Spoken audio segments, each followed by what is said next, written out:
Welcome to Sneha series known as the Better Indians. I would like to introduce you to our viewers. We have with us Mrs. Anjali Deshpande, who is a founder of Madhur Bhav Senior Living Home, which is in Pune.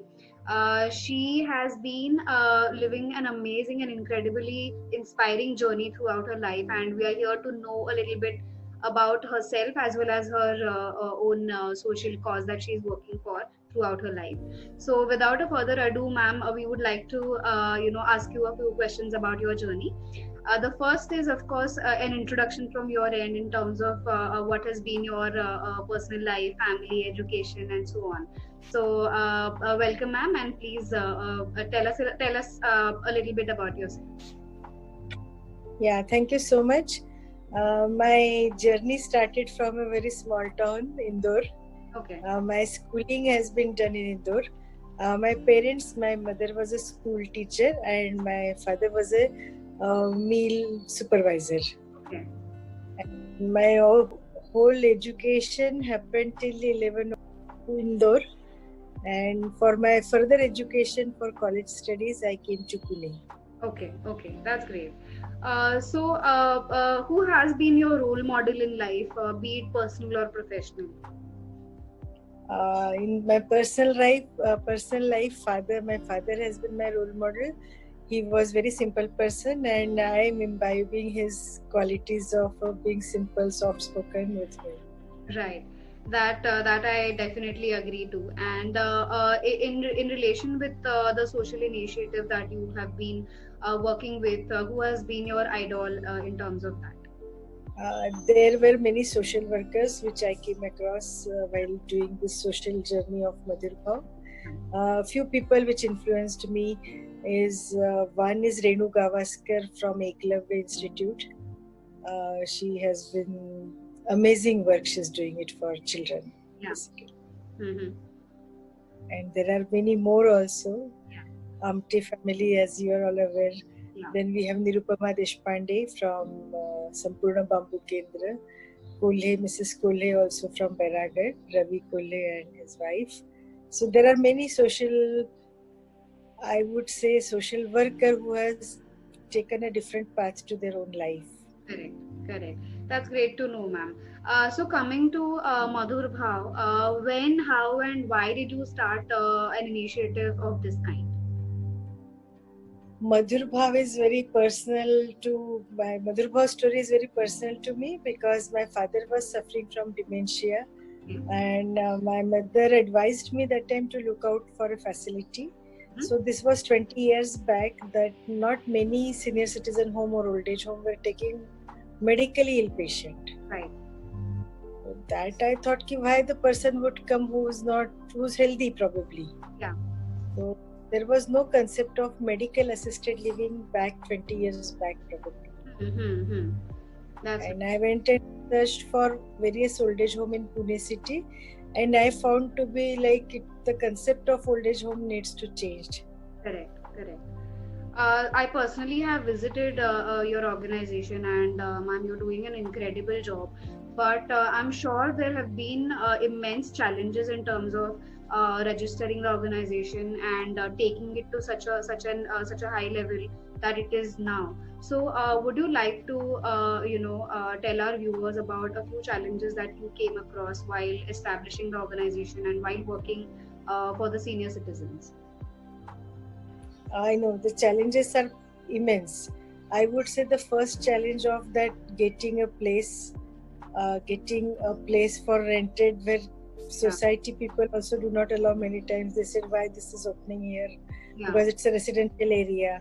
So right from having an establishment, managing the staff also, getting people to work in senior citizen home is also a big challenge because the job of caregiver is not very dignified job, so not many people are wanting to do that job.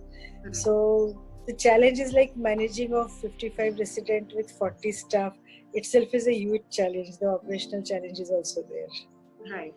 We have tried to contact government for government help, but unfortunately not much help has been got from the government for our organization. Okay. Okay. So during this journey, so how many years have been you've been working for this particular foundation, and how long has it been now? We started AJ Foundation in 2008, almost 10 years back. Right. We were working with health camps with construction laborers, and later on we started this initiative of Madhur Bhav under AJ Foundation. Right. So it's been more than 10 years now. Uh, It's been more. right. Madhur Bhav has been more than 5 years now. Okay. Right. Right.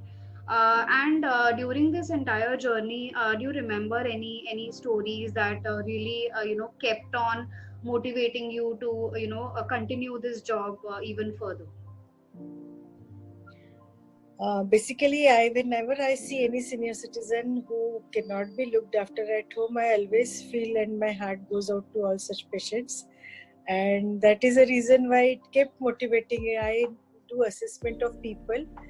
Normally, those people who cannot be looked after at home, I give preference to their admission. Even though there's a lot of trouble of handling such patients, but I always think the work has been assigned to me by God, probably. That's what I always feel. Yeah. Who will look after? My first question is, okay, if I'm not taking their care, then who at their home will look after? Because their children are not around, they're abroad. There is nobody now. I mean, during now COVID time also, there are so many seniors at home. Right. And we have given admission to few. Looking at their condition, we said no, we should extend our help to all those seniors. That's right.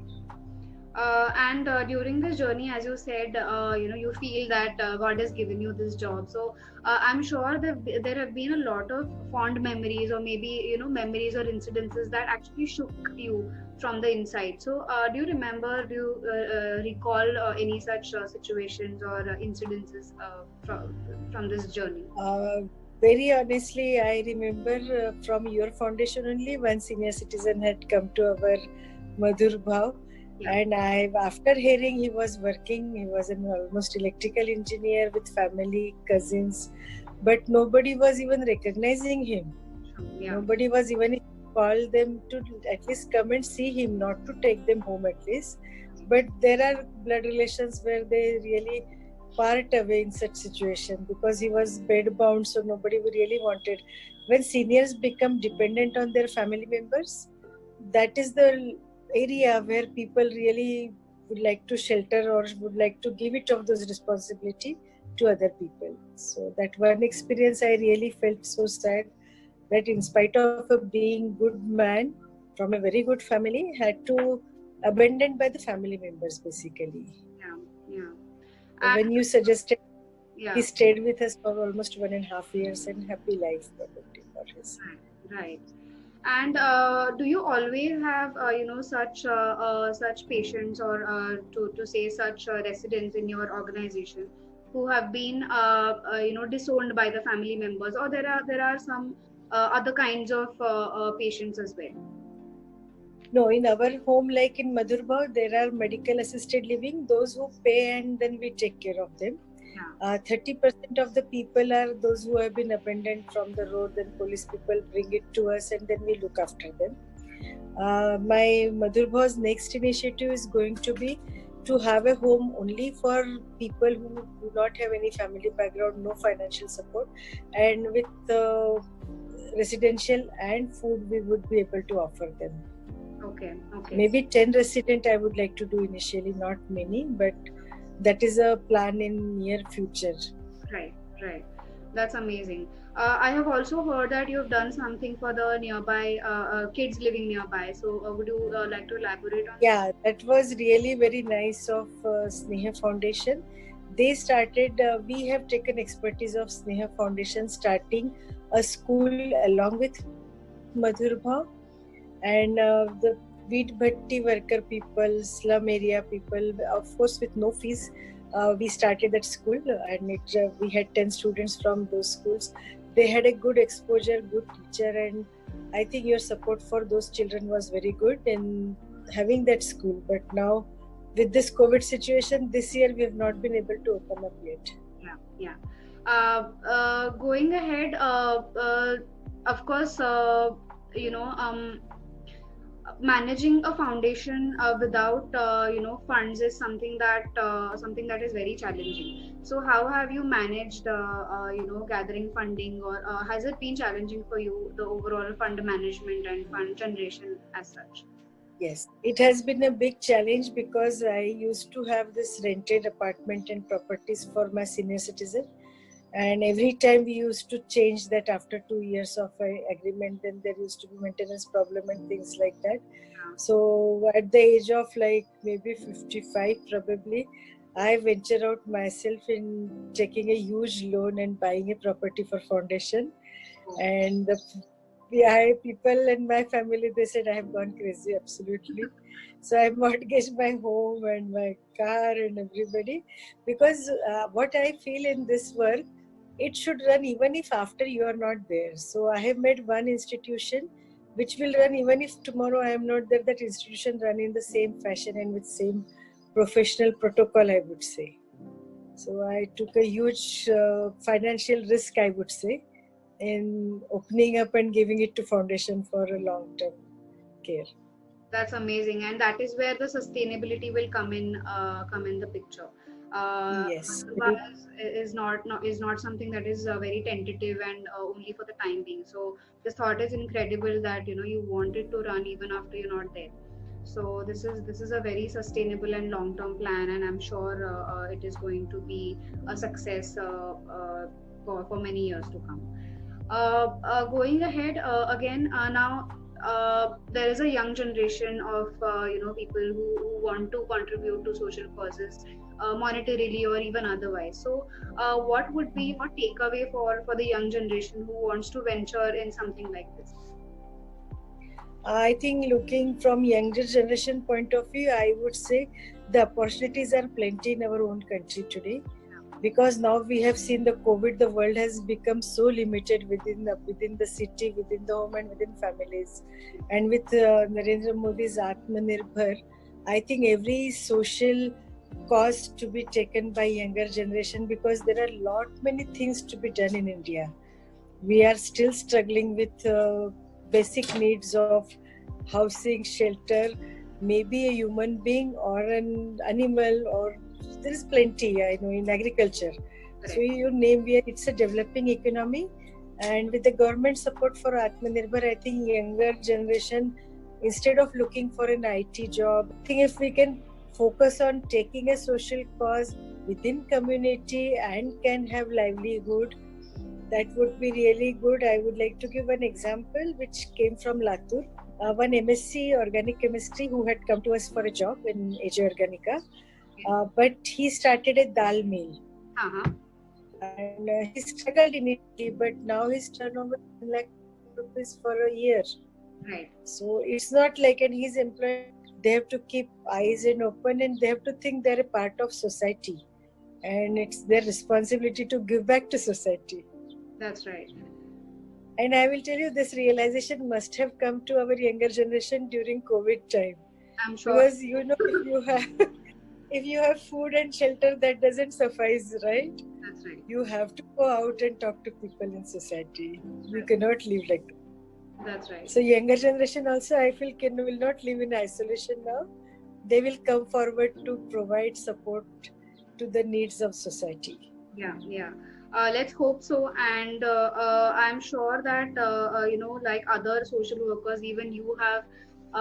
Satisfaction is something that must have motivated you also. So, would you like to share something about that? I would like to share one incident.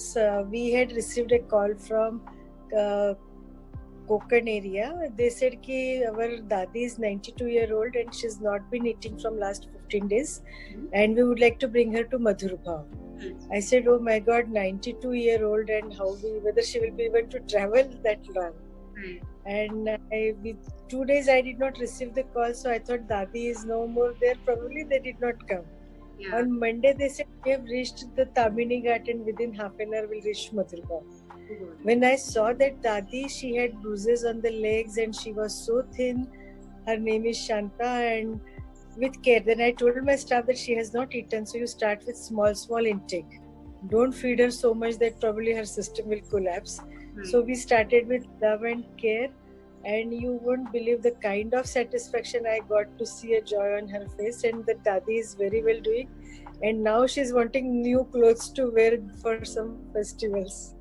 So the Dadi who does not want to eat and end her life, after coming to Madhurba, the scenario has changed, and I would definitely would like to share her picture.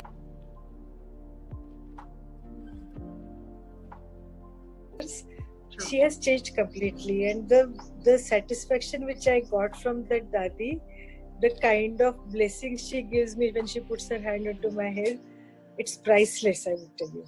Right. No money can bring that satisfaction to you. And there are many such incidences where we have made changes to their lives.